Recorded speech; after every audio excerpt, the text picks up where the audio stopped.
Salut à toi, je suis ravi de te retrouver pour cette nouvelle vidéo.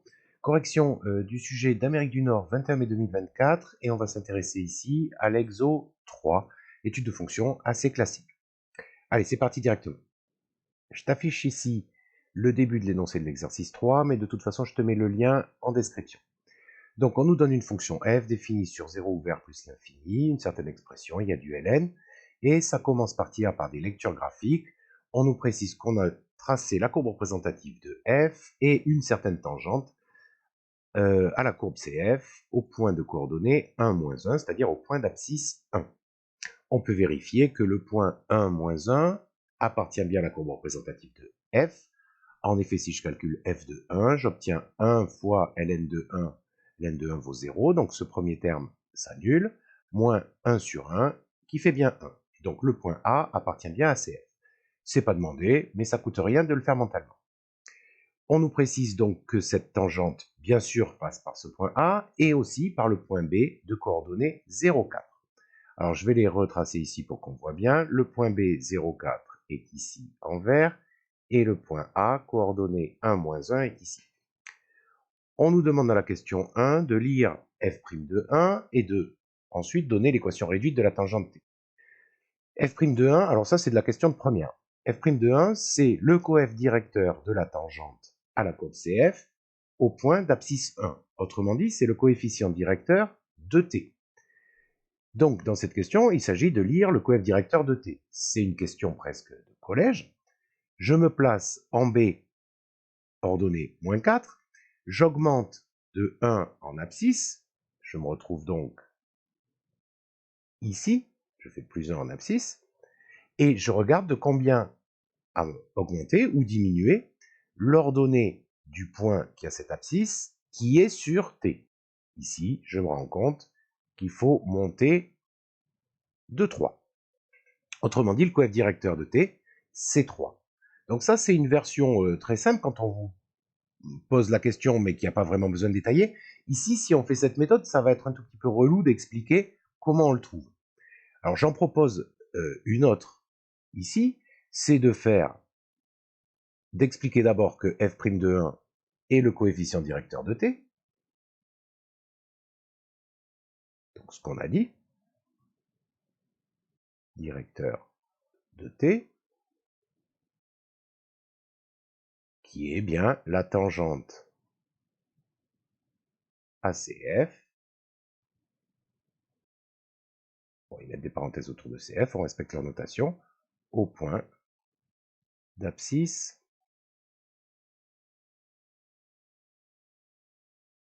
1. Donc, f' de 1, je rappelle une autre méthode plus calculatoire pour trouver le coefficient directeur d'une droite, je fais la différence des ordonnées divisée par la différence des abscisses dans le même ordre. Ici, je peux faire par exemple moins 1 ordonnée de A, ici, moins 4, attention au moins, divisé par, alors dans le même ordre, 1, abscisse de A, moins abscisse de B, 0. J'obtiens donc 1 moins 4, ça fait 1 plus 4, donc 3, sur 1, c'est-à-dire 1, je détaille les calculs, tu peux aller plus vite.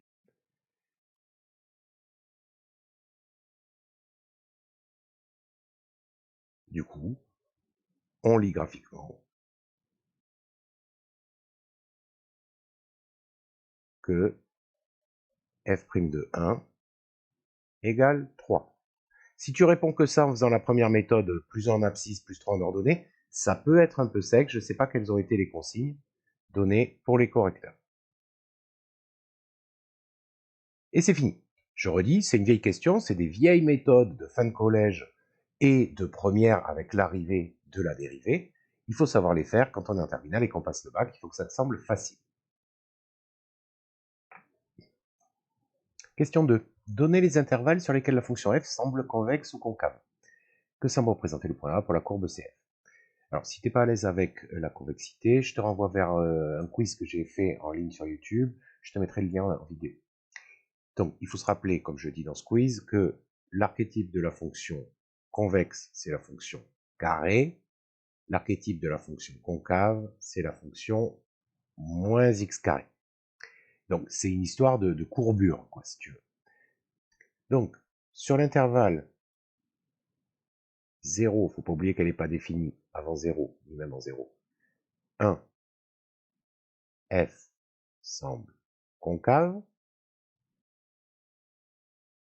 Elle a bien la courbure avec les fesses en haut comme moins x carré, comme ça.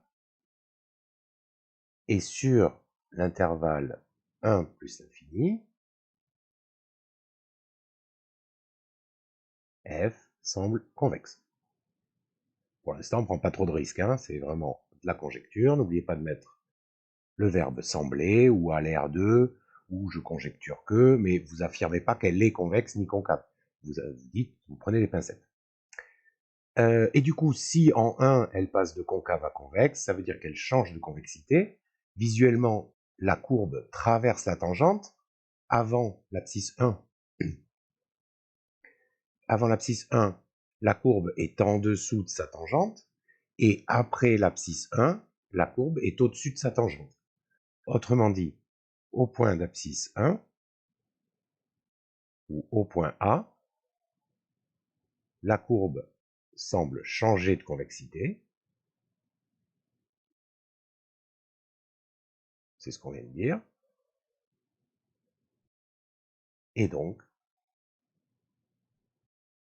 A semble être un point d'inflexion pour CF.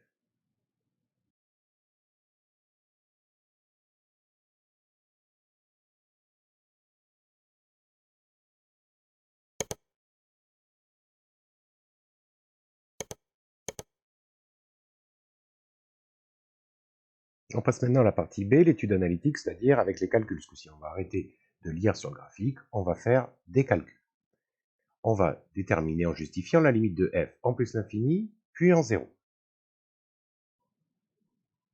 Alors, moi je vous conseille toujours, quand on vous demande une limite, pour pas gratter 12 pages et vous rendre compte qu'il y a une forme indéterminée, prendre le brouillon. J'écris ici à droite. Donc j'ai f de x égale x ln de x carré moins 1 sur x. Petite remarque en passant, on pourrait très bien réécrire ceci en 2x ln de x moins 1 sur x, parce que ln de x carré est égal à 2 ln de x, étant donné que x est strictement positif. Et grâce aux formules sur vos ln. Ici, pour la limite, c'est pas extrêmement utile, en tout cas pour la première, mais c'est une bonne chose à remarquer dès qu'on nous file f. Du coup, je regarde avec mon brouillon, je vais le faire en vert. J'ai x carré en plus l'infini qui tend vers plus l'infini. Donc, ln de plus l'infini, ln de x carré tend aussi vers plus l'infini. C'est la limite de ln en plus l'infini. Multiplié par x qui tend vers plus l'infini, ça tend vers plus l'infini. Je rappelle que c'est un brouillon, hein. Hop, j'efface tout ce qui est parasite qui empêche de lire. Et 1 sur x, lui, il tend vers 0. Autrement dit, tout ça va tendre vers plus l'infini moins 0, donc plus l'infini. On peut aussi le faire sur la deuxième version si on préfère, puisque je n'aurai pas à établir la composée ln de x carré qui tend vers plus l'infini, et j'aurai directement ma limite de cours, ln de x qui tend vers plus l'infini. Je vais le faire avec la première version parce qu'elle est plus compliquée, et que donc vous aurez plus besoin de moi pour faire ça. Donc on y va, j'efface tout ça qui était au brouillon, pour pas que ça soit moche ici. Vous, votre brouillon, bien sûr, vous effacez rien du tout. Donc, première étape, on va établir la limite de ln de x carré. On a limite quand x tend vers plus l'infini de x carré, bien entendu, c'est une limite de référence qui vaut plus l'infini. Et limite quand un certain grand x tend vers plus l'infini de ln de ce grand x c'est le x carré du dessus, vaut plus l'infini, c'est votre limite de cours sur le ln. Donc, par composition de limite,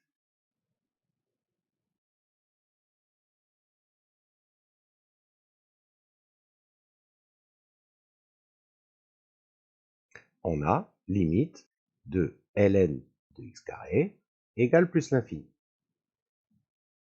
C'est ce que vous êtes dit quand vous avez dit ln de plus l'infini égale plus l'infini, avec des gros guillemets, mais bon, c'est dans la tête, personne n'est au courant de ce qu'on se dit à soi-même. De plus, pardon, je vais finir.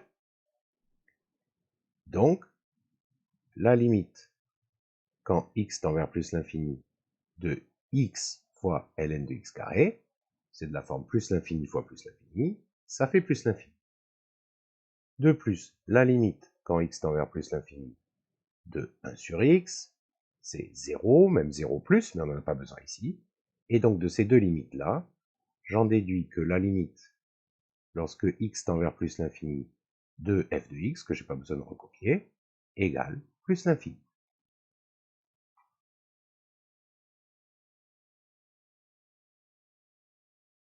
N'oubliez pas d'encadrer ou de souligner vos résultats. Ok, je vais faire la même chose en 0, et bon, bien sûr, c'est en 0 plus, hein, puisque de l'autre côté de 0, ma fonction, elle n'est pas définie. Elle est définie que sur 0 plus l'infini, donc la seule façon que x a de tendre vers 0, c'est de tendre vers 0 plus. Heureusement, parce qu'avec le ln, ça poserait peut-être des problèmes. Donc je refais la même chose, et je regarde. X ln de x carré moins 1 sur x. Si je regarde dedans, ln de x carré, quand x tend vers 0 plus, x carré tend vers 0 plus, ln de 0 plus tend vers moins l'infini, et ce x-là, il tend vers 0. J'ai donc une fi de la forme, une forme indéterminée de la forme 0 fois l'infini. Je remarque que cette forme indéterminée, elle n'a pas n'importe quelle tronche, c'est un conflit entre x et un ln. Et ça, il faut que ça me rappelle immédiatement les théorèmes de croissance comparée qui règlent ce problème et qui dit, si on y va de façon brutale, que le x gagne. Mais pour bien appliquer le théorème de croissance comparée, il faut que ça soit x fois ln du même x, et pas d'autre chose, x carré, 2x plus 3, ou je sais pas quoi. Il faut que ça soit le même. Et c'est là que du coup, avoir remarqué la deuxième forme de f est utile. Donc on va commencer par changer la forme de f. On a f de x égale 2x ln de x, moins 1 sur x, grâce aux opérations sur le ln. Or, la limite, quand x tend vers 0 plus, de x ln de x, c'est pile poil votre limite de croissance comparée qui dit que c'est le x qui gagne. Du coup, on le dit et on cite fièrement notre propriété en donnant son nom, la croissance comparée.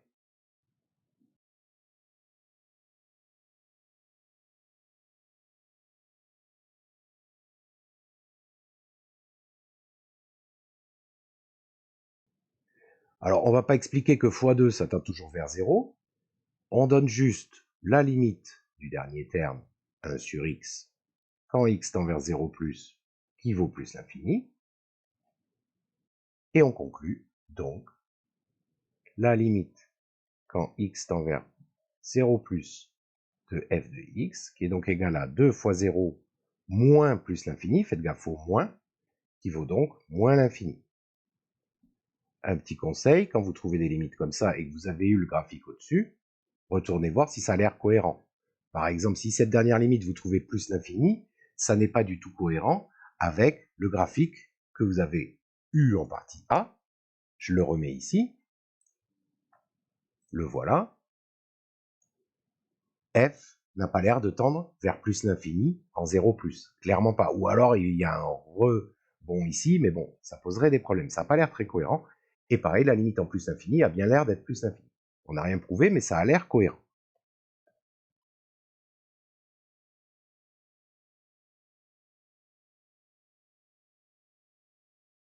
Question 2. On admet que la fonction f est deux fois dérivable sur l'intervalle r étoile plus. Ok. Donc, si on vous le dit, vous n'avez bien sûr rien à prouver, et ça évite d'expliquer qu'il y a une composée, puis un produit, puis une somme de fonctions deux fois dérivables sur r étoile plus. Donc ici, on le dit pas, on l'admet, donc on y va directement pour le calcul. Il s'agit bien entendu de dériver f. Alors, il faut faire gaffe, f est une somme de deux termes. Ce terme plus ou moins, c'est pareil, hein, une somme et une différence. Celui-là, Donc, la dérivée va bien être la somme des dérivés. Mais le premier terme, c'est un produit. Je vais donc préparer mon boulot de dérivation du produit en mettant U égale X et V égale ln de x. Rappelez-vous, j'ai changé la forme de f de x sur r étoile plus en 2x ln de x moins 1 sur x. Je ferai peut-être après la version où on n'a pas changé la forme pour ceux qui ne l'ont pas vu.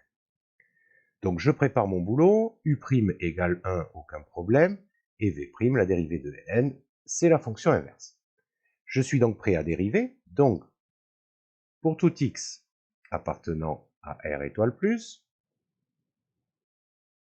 on a f' de x égale, je récite ma formule ou je la réécris, vous faites comme vous avez l'habitude, u'1 fois v ln de x, pardon j'ai oublié 2 fois tout ça, donc 2 fois la dérivée de x ln de x, donc 2 fois parenthèse u'v plus u, donc x, fois v' qui vaut 1 sur x, moins la dérivée de 1 sur x. La dérivée de 1 sur x, c'est moins 1 sur x carré, donc moins moins plus 1 sur x carré. J'obtiens donc, après simplification, 2 ln de x, plus x fois 1 sur x, ça simplifie, reste 1, donc plus 2, plus 1 sur x carré. Voilà l'expression de ma dérivée f'.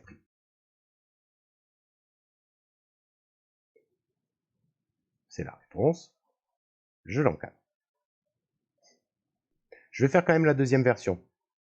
Deuxième version, si on n'a rien vu et qu'on fait l'autruche. Si on n'a rien vu, donc on prend l'expression du début, f de x égale x ln de x carré, moins 1 sur x. Alors, toujours pareil, c'est une somme de deux fonctions dérivables. Je vais donc faire la somme des dérivés. Mais le premier terme, ici, c'est un produit, et l'un des deux facteurs, c'est une composée. C'est pour ça que c'est un peu plus pénible. Donc, je vais préparer ma dérivée de ln de x carré. La dérivée de ln de x carré, c'est de la forme ln de u. Donc, elle a pour dérivée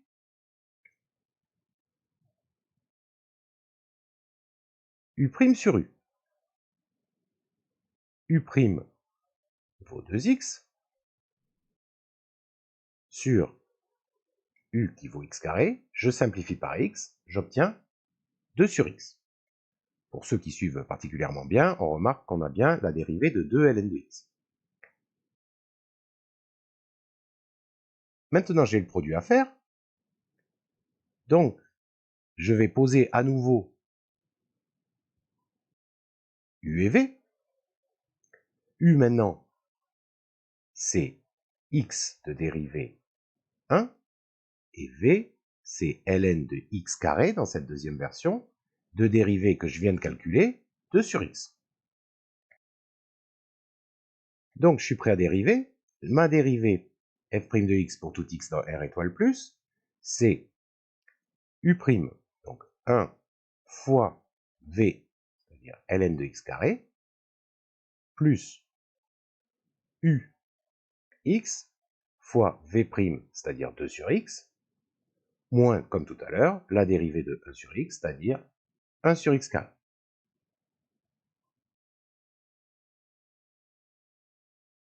J'obtiens donc 1 fois ln de x carré, ça fait ln de x carré, plus x fois 2 sur x, je simplifie par x, ça fait 2, plus 1 sur x carré, et bien sûr, je retrouve ma dérivée de tout à l'heure. Ln de x carré, ça fait 2 ln de x, plus 2, plus 1 sur x carré. Bien sûr, je préfère la première version, parce qu'elle est un peu plus astucieuse, et ça évite de calculer le produit dont l'un des facteurs est une... Enfin, la dérivée du produit où l'un des facteurs est une composée, ce qui rajoute un étage.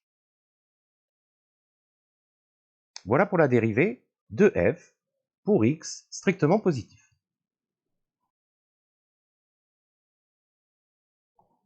Question B, on nous demande f seconde, autrement dit, on va redériver f'. F', donc on avait obtenu, je l'ai effacé là, mais on a d'après petit a, f' de x égale 2 ln de x plus 2 plus 1 sur x carré, pour tout x strictement positif, ou dans R étoile plus, ou appartenant à 0 vers plus l'infini, tout ça c'est pareil.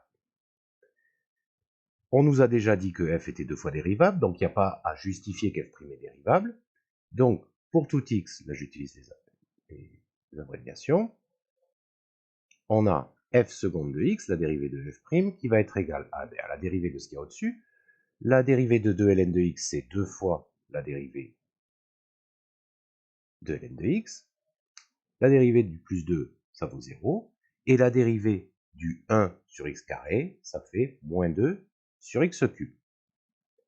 Je vais peut-être en profiter pour donner une petite astuce pour la dérivée de 1 sur x carré, pour se rappeler ces formules-là. Je rappelle, en mémoire, que 1 sur x carré, c'est x exposant moins 2. Et que sous cette forme, c'est plus simple de dériver x exposant moins 2, parce qu'on peut utiliser la formule de la dérivée du x exposant quelque chose. Je l'écris abusivement en mettant un prime ici, normalement j'ai pas le droit, mais c'est juste pour marquer les esprits. Donc la dérivée de cette fonction, l'exposant passe devant, et je fais moins 1 à l'ancien exposant. Autrement dit, j'obtiens moins 2x exposant moins 3, c'est-à-dire moins 2 sur x cube. Cette astuce, elle est assez efficace pour se rappeler les dérivés de tous ces trucs-là un peu pourris, genre 1 sur x2, 1 sur x3, 1 sur x4, et ainsi de suite. Je reviens à mes moutons et je regarde l'énoncé. C'est pas tout à fait ce qui est annoncé par l'énoncé, mais bien sûr, il suffit de mettre au même dénominateur pour peut-être trouver quelque chose d'identique. En tout cas, ça aura la même forme. Ici, j'ai juste écrit 2 fois 1 sur x égale 2 sur x. Je vais choisir comme dénominateur commun x cube. C'est pas x4, hein, c'est pas la peine. La première fraction, je multiplie en haut et en bas par x carré. Et dans la deuxième, du coup, il n'y a rien à faire. Donc 2x carré moins 2 sur x cube. Je remarque assez simplement que je peux factoriser par 2, ce qui me rapproche encore de l'expression qu'on nous propose, à cause de ce 2 ici. Et maintenant, là, il faut remarquer que x carré moins 1, c'est x carré moins 1 au carré, et donc par identité remarquable, on a x plus 1, facteur de x moins 1, le tout sur x cube. Bien sûr, si on ne remarque pas, on peut étudier le discriminant de x carré moins 1, se rendre compte qu'il y a deux racines 1 et moins 1, et donc le factoriser en a facteur de x moins première racine, facteur de x moins deuxième racine. C'est un peu trop long pour pas grand-chose.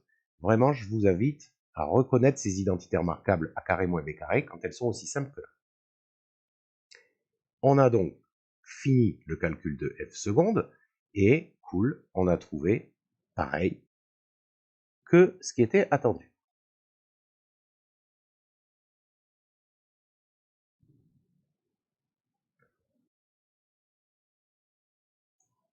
J'ai envie de rajouter, pour ceux qui préféraient le voir de cette façon, que pour dériver 1 sur x carré en moins 2 sur x cube, on aurait pu faire autrement.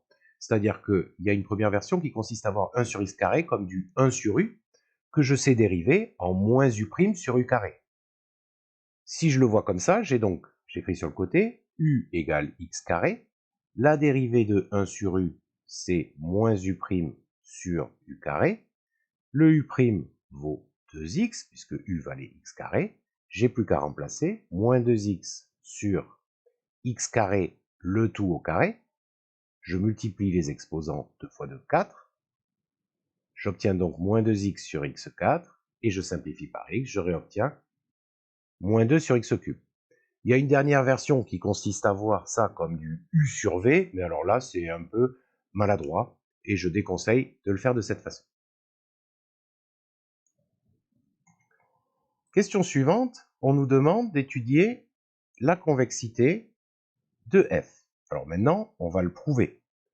On va la prouver, on avait déjà vu, on avait conjecturé au tout début que la fonction elle était concave sur 0,1 et convexe sur 1 plus l'infini. Maintenant, on l'étudie, c'est-à-dire qu'on le prouve. Il ne faut pas retourner voir le graphique et dire « ouais, non mais c'est bon, ça se voit », etc. Ici, on nous a bien annoncé clairement qu'on allait faire une étude calculatoire, c'est-à-dire vraiment prouver les choses et non pas observer. Je rappelle du coup que la convexité de f, quand f est 2 fois dérivable, c'est donné par le signe de f seconde. Ah ben génial, on vient de nous faire factoriser f seconde, il n'y a plus qu'à étudier son signe. Du coup, bah c'est parti, je vais faire un tableau de signes. Donc, n'oubliez pas l'ensemble de définitions, c'est pas sur R, de 0 à plus l'infini, et je mets chacun des facteurs qui interviennent dedans, sauf peut-être le 2 qui n'est pas utile. Il ne change pas le signe du produit. Donc je vais mettre x plus 1, je vais mettre aussi x moins 1, je vais mettre aussi x cube, et je vais finir par conclure sur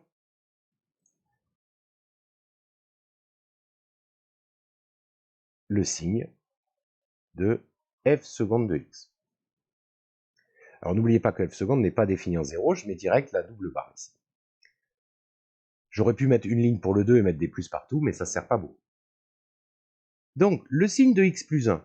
Alors bon, je ne vais pas redétailler ici. Le signe de x plus 1, il est négatif avant moins 1 et positif après.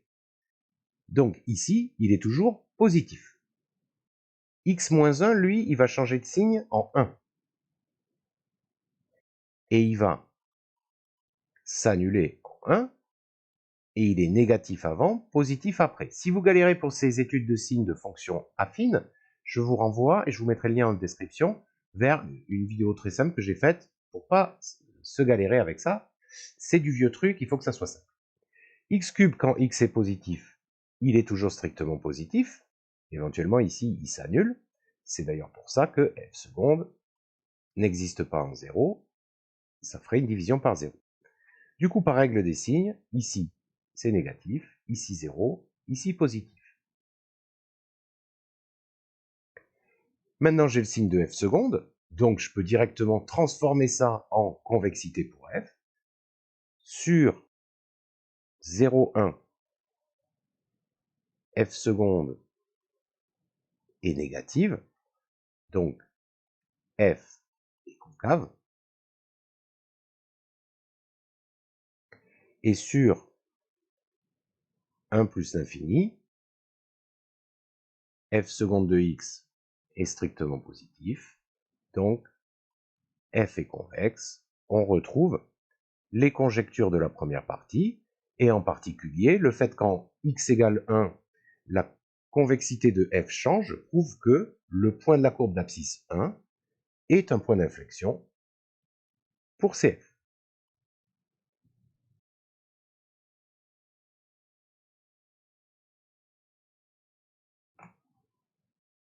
Question 3b, on nous demande maintenant les variations de la fonction f', puis le signe de f' de x pour x appartenant à l'intervalle 0 plus l'infini. Alors je vais y aller dans l'ordre. F seconde étant la dérivée de f', le signe de f seconde donne les variations de f'. C'est un classique des exos sur la convexité. Autrement dit, je peux dire que d'après la question 3a, comme j'ai le signe de f seconde, je vais obtenir ici les variations de f'. Alors je vais récapituler le signe de f seconde, qui n'est pas défini en 0. Voilà le signe de f seconde que j'ai obtenu juste avant. Et donc, les variations de f', qui n'est pas non plus définie en 0, est donc strictement décroissante sur 0, 1, strictement croissante sur 1 plus l'infini. Bon, ben voilà le tableau de variation de f'. Alors pour la suite, on pourrait vite se prendre la tête, comment je fais pour obtenir le signe de f'? Je pourrais aller voir l'expression de f', je le rappelle ici, si vous voulez. f' de x égale 2x, égale 2 ln de x plus 2 plus 1 sur x carré, ou deuxième version, ln de x carré plus 2 plus 1 sur x carré, c'est la même chose ici sur r étoile plus, et se demander ouais, comment je vais faire le signe de ça, sauf que le 2 ln de x, lui, il change de signe, alors que toute la suite est positive, donc ça serait un peu galère, entre 0 et 1, de trouver le signe de tout ça. Mais il y a un mot dans l'énoncé qui vous aide, c'est puis. Le puis, il est important. Il dit qu'en fait, il faut faire d'abord les variations de f' et ensuite le signe de f', pardon. Et que donc, normalement, ça veut dire que si on ne peut pas faire dans l'autre sens, ça veut dire que les variations de f' aident bien à faire le signe de f'. Qu'est-ce qu'on va remarquer? On va remarquer que f' de 1, on va le calculer. Donc j'obtiens 2 ln de 1, autrement dit 2 fois 0, plus 2, plus 1 sur 1 au carré. Donc j'obtiens 3. Donc ici, f' de 1 vaut 3. Alors là, il ne faut pas tergiverser, il faut imaginer la tranche de la courbe, qui bien sûr est toujours au-dessus de l'ordonnée 3, et du coup, dit en des termes plus mathématiques, ça veut dire que f' a un minimum global au point d'abscisse 1, et que ce minimum vaut 3. Si la courbe ne descend pas en dessous de là, ça veut dire qu'en particulier qu'elle est toujours positive. Donc, pour tout x strictement positif, ou appartenant à 0 ouvert plus l'infini, f' de x est supérieur ou égal à 3, donc en particulier strictement positif. D'où le signe de f'. On a bien utilisé, une fois n'est pas coutume, les variations de f' pour trouver son signe. Genre, on a eu du bol.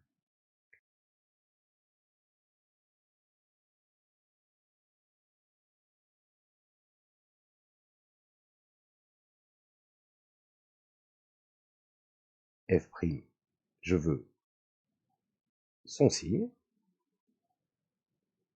qui est donc strictement positif. Je n'ai pas mis le plus l'infini là, pardon. Et du coup, bah là on est plus sur du classique, voire du classique de première. Les variations de f, toujours pas définies en 0, f est strictement croissante. Je peux récapituler aussi les limites que j'avais trouvées au tout début de la partie 2, à savoir qu'ici on avait une limite moins l'infini, ici plus l'infini.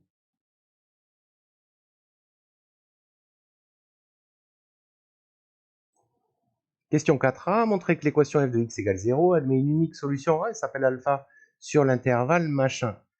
Alors là, dès la question, il faut capter que c'est du théorème des valeurs intermédiaires, que je vais appeler par la suite TVI, comme vous sans doute. Rappelons-nous les hypothèses pour appliquer le TVI. Il y en a 3. La première, c'est que f doit être strictement monotone. J'insiste sur le strictement. La deuxième, c'est que f doit être continu. Et la troisième, c'est qu'on va regarder les valeurs qu'elle prend aux deux bords et voir qu'elle traverse bien ici la valeur 0 qui est ici. Ce 0-là. Si c'était 2, il faudrait regarder si à un moment c'est plus petit que 2 et à un moment plus grand que 2. La rédaction, j'espère que vous en avez fait plein. Si ce n'est pas le cas, faites-en, vous en aurez très probablement dans votre sujet de bac. On y va. Premier point. F est strictement, alors monotone, vous adaptez, hein, ici, elle est strictement croissante sur 0 plus l'infini. On vient de le prouver. Deuxième point, f est continue sur 0 plus l'infini. Et l'argument, à vous élèves de terminale, c'est toujours le même, car elle est dérivable sur 0 plus l'infini. Je rappelle que toute fonction dérivable est forcément continue. Ensuite, on va regarder ce qui se passe au bord. Donc ici, c'est des limites, hein, en 0 plus et en plus l'infini. Ça tombe bien, les limites, je les avais calculées avant, sinon ça serait le bon moment pour le faire. La limite en 0 plus de f de x, c'est moins l'infini. Et la limite en plus l'infini, c'est plus l'infini.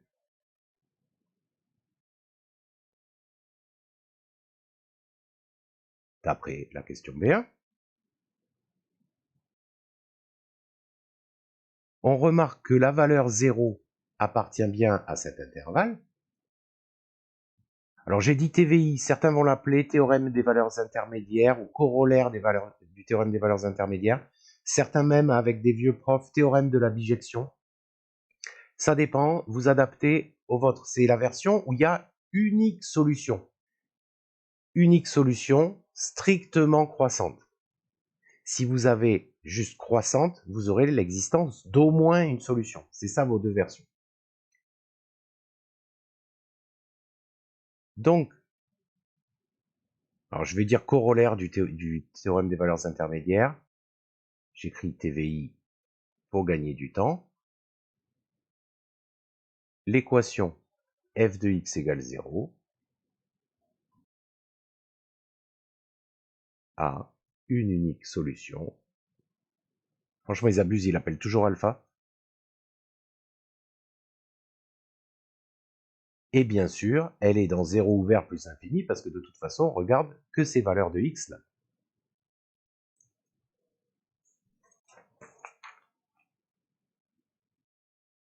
Question suivante, donner la valeur arrondie au centième du nombre alpha et montrer que alpha vérifie machin. Alors là, vous le faites à la calculatrice, bien sûr, en faisant des balayages successifs et en affinant le pas. À la calculatrice, on trouve, donc je rappelle, vous rentrez votre fonction f dans la calculatrice et vous faites un tableau de valeurs.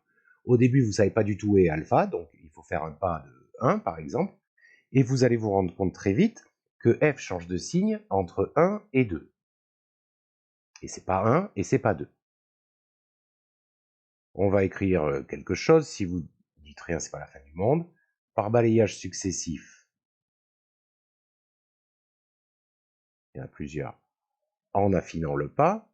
Donc vous allez passer maintenant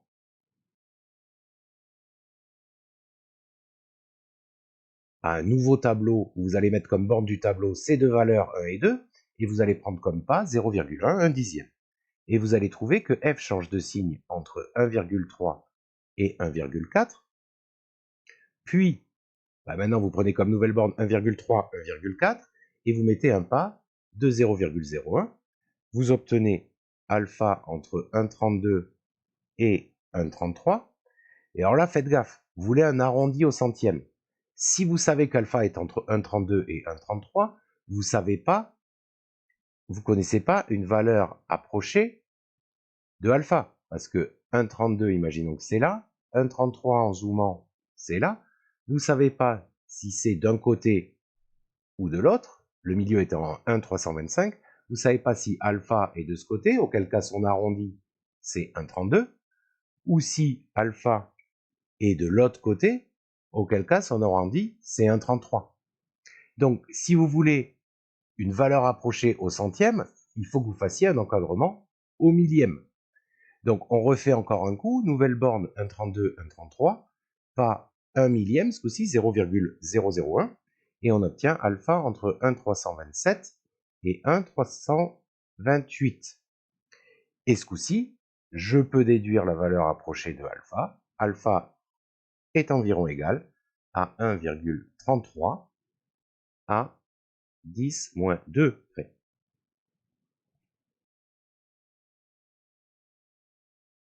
Normalement, c'est du classique. J'espère que vous en avez fait plein pendant l'année. Si ce n'est pas le cas, faites-en parce que c'est une question quasi assurée au bac. Ce n'est pas moi qui fais les sujets, mais franchement, l'expérience montre qu'il y en a tout le temps. Dernière question, montrer que alpha vérifie alpha carré égale exponentielle 1 sur alpha carré. Alors, pour faire ça, on va simplement se rappeler de ce que la seule chose sûre que vérifie alpha. Alpha, j'ai sa valeur approchée, mais ça ne va pas nous servir pour prouver ça. Le seul truc sûr où on a vraiment une égalité, c'est que f de alpha vaut 0. Et donc, je vais remplacer f de alpha par ce qu'il vaut, en me rappelant l'expression de f. J'ai alpha ln de alpha carré moins 1 sur alpha égale 0. Je remplace f de alpha par ce qu'il vaut. Je vais résoudre. Vu ce qu'on me demande, je veux alpha carré d'un côté. Oh, j'ai l'impression qu'il est quand même pas mal là. Donc, je vais essayer d'isoler ce alpha carré en mettant tout le monde de l'autre côté. J'y vais par étapes pour vous. J'ajoute 1 sur alpha des deux côtés, j'obtiens ça. Je divise par alpha, qui a la bonne idée d'être non nul. Et donc j'obtiens 1 sur alpha, le tout sur alpha, c'est-à-dire 1 sur alpha carré. Je le mets, car alpha est non nul. Bonne habitude à prendre quand je divise par un nombre. Et enfin, j'ai ln de alpha carré, je veux alpha carré. Ben, je vais prendre son exponentielle. Exponentielle de ln de alpha carré, j'écris l'étape, vous pouvez la sauter, égale donc exponentielle de 1 sur alpha carré. Exponentielle de ln, tout est fait pour que ça se télescope. Alpha carré à gauche égale donc exponentielle de 1 sur alpha carré.